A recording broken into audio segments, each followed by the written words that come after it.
Hello and good evening. Today we're going to be covering Chapter 2 of Business Law. Chapter 2 is titled Constitutional Law, and I will be teaching Kennedy today. Awesome.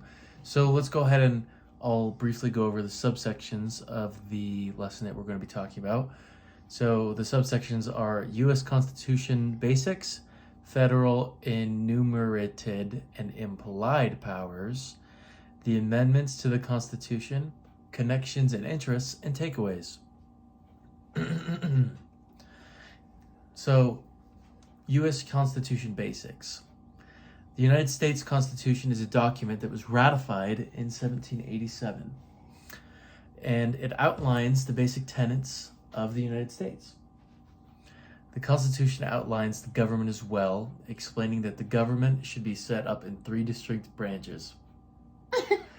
It's okay. George Washington explained, "It appears to me that little short of a miracle that the delegates from so many different states, which states you know are also different from each other in manners, circumstances, and prejudices, should unite in forming a system of national government so little liable well-founded objections, or in other words, that the men who differed and fought over many things were able to all agree on these ideas, as well as getting it approved by the state legislators.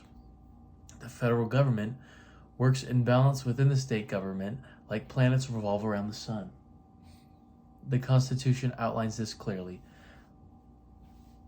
The Founding Fathers desired no power imbalances between the branches and set up judicial review. Judicial review came about from a case called Marbury v. Madison, in which the Supreme Court was given the power to review court cases and laws on a federal level. Judicial review protects people from state ruling and passing laws contrary to the Constitution. It gives them power to overrule it. This is often used in business laws and cases. The federal government is given power from the Constitution. This is called enumerated powers. They also have implied powers. 3 powers that are important are the Commerce Clause, power to tax, and power to spend for the general welfare.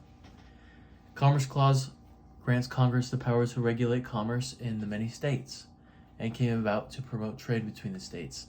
This helps promote growth across the United States. The power to tax grants the government the ability to get money. The Constitution says Congress shall have power to lay and collect taxes, duties, imposts, and excises.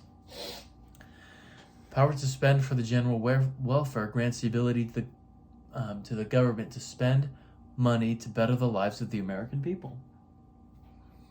This includes federal government and subsidized health care like Medicaid. Okay. So, amendments to the Constitution. The amendments of the Constitution are changes made and passed when 3/4 members of the state legislature deem it to be a good idea. The first 10, known as the Bill of Rights, are important to business law as it applies to the right of individual. The First Amendment, which protects free speech, does not protect false advertisement. Oh. The Fifth Amendment protects someone from self-incriminating and sets up a due process of law, meaning that a person must be notified if any legal action comes against them. This is important for business as they will be notified if they're getting sued. Oh, okay. Yep. So, on to the connections and interests section. Most of this material applied to a similar class that I'm taking called Constitutional History and Law. This class that I'm taking talks a lot about the process and the drafting of the Constitution. As we have read Madison's notes from the Convention of 1787, it is interesting to see how much disagreements the delegates had. It's no wonder that President Washington found it to be a miracle that the Constitution was ever even drafted. This was a fun piece of information that I appreciated through both classes working together. I found it interesting to hear about how the Bill of Rights applies to business and not just the individual. It's cool to learn about how the Freedom of Speech Clause from Amendment 1 affects business in terms of advertising.